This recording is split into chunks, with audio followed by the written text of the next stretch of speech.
My greatest success in life related to politics was a team win.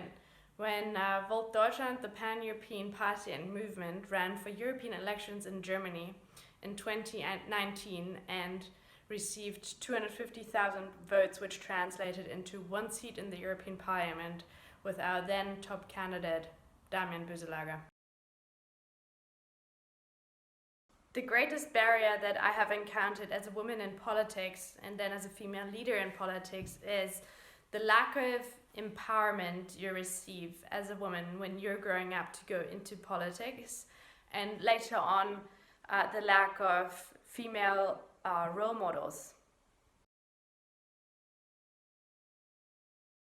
I'm actually not so sure about prejudices against women in politics. What I do know is that there is a lack of confidence in women to enter politics, which I think is due to the fact that there is quite some hostility within the political debate between politicians, between political parties, but also a lack of respect and a lack of trust from the public side into politicians and the other way around perhaps. So I think we're talking about a vicious circle and we need to break it through. Well, I think it's fantastic that we have a female Commission president with Ursula von der Leyen for the first time, and also a gender-balanced Commission. What could the European Union do to improve gender balance in politics also in the member states is potentially set up a mechanism for best practice sharing of what really gets women into politics. That could be gender-balanced candidates lists for parties to make it a requirement, like in countries like France. In Germany we don't have it yet, unfortunately, but I think there is many hard and soft mechanisms that we can set up in the European Union that we need to share our knowledge about, and I think the best way to go is to do it by the European Union, come together and talk about the struggles, talk about the challenges and how we can best address them. So the one thing that is always on top of my to-do list is women empowerment, which means that I try to reach out to individual women every single week and have a one-on-one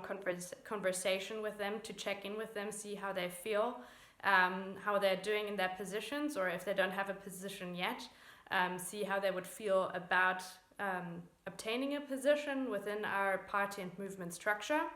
So I think a lot can be done via bilateral conversation and really checking in with women that we think hold talent or potential to enter the political arena.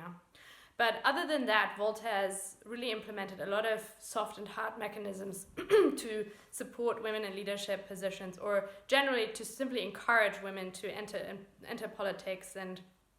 just engage in the political debate. And one very important point was that we always have gender-balanced lead positions, which means that when we have a local team or a functional team, all our teams are run with gender-balanced leads. We also have gender-balanced candidates list, and we also try to really vary in the setup and the timing of our meetings, so we really make it possible for people with different commitments and timetables to participate and get on board. But this is just a few examples of how we try to address the challenge of getting women into politics and empower them. To all women and girls out there in this world, you have a voice and you have it in you to be a political leader. Empower yourself and others and just jump.